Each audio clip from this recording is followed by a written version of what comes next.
বহু পুষ্টির খোঁজ শাকে পাবেন রোজ।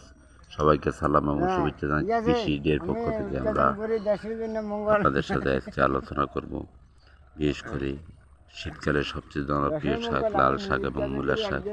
লাল শাক রঙিন শাক সবজি সাধারণত আমাদের শরীরের জন্য যথেষ্ট পরিমাণ উপকারী।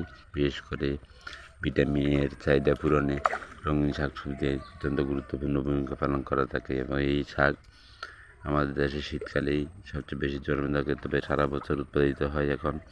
তারপরও শীতকালে শাকের মজাই আলাদা এবং যদি এটা আবার গ্রামে নিজের ক্ষেত থেকে উঠিয়ে এনে যদি খাওয়া যায় তাহলে তো সেটার কথাই নেই।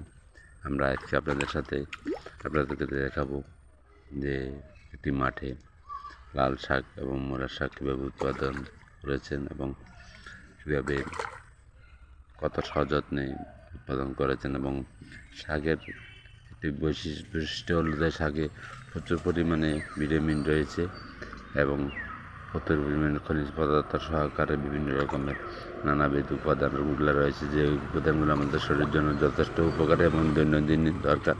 প্রতিদিন শাক খেতে পারলে আপনার কখনো কোষ্ঠকাঠিন্য হবে না। দেখুন, আমরা আপনাদেরকে দেখাচ্ছি লাল শাকের চিত্র। একবারে তাজা গ্রামীণ পরিবেশে উৎপাদিত এই লাল শাক দেখুন, আপনাদেরকে দেখানোর চেষ্টা করতেছি। পাশাপাশি কয়েকটি বেডে মূলার শাক করেছেন। আমরা এখন বর্তমানে বাজারে গত কিছুদিন আগে বন্যা এবং অতিবৃষ্টি বিভিন্ন প্রাকৃতিক দুর্যোগের কারণে আমরা আসলে ফসল উৎপাদন করতে পারিনি। যারা ফসল উৎপাদন করতে পেরেছেন তারা খুবই সুউচ্চ মূল্যে এই ফসলগুলি বিক্রি করার সুযোগ পেয়েছেন। আপনার আরও যদি এরকম খালি জমি থাকে সেখানে এই ফসলগুলো উৎপাদন করতে পারেন।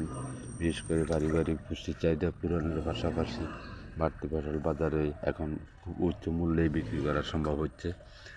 দেখুন, মূলার শাক একবার তাজা, দেখলেই খেতে মন চাবে। আর আপনাদেরকে একটা কথা বলি, যেটা হলো যে শাক রান্না করার পূর্বে মানে কাটার পূর্বে ধুয়ে নেবেন ভালোভাবে এবং রান্না করার সময় সবসময় একটা জিনিস খেয়াল রাখবেন, সেটা হলো যে শাকে সবসময় একটু তেলের পরিমাণ বেশি দিবেন, তবে অধিক জালে অল্প সময়।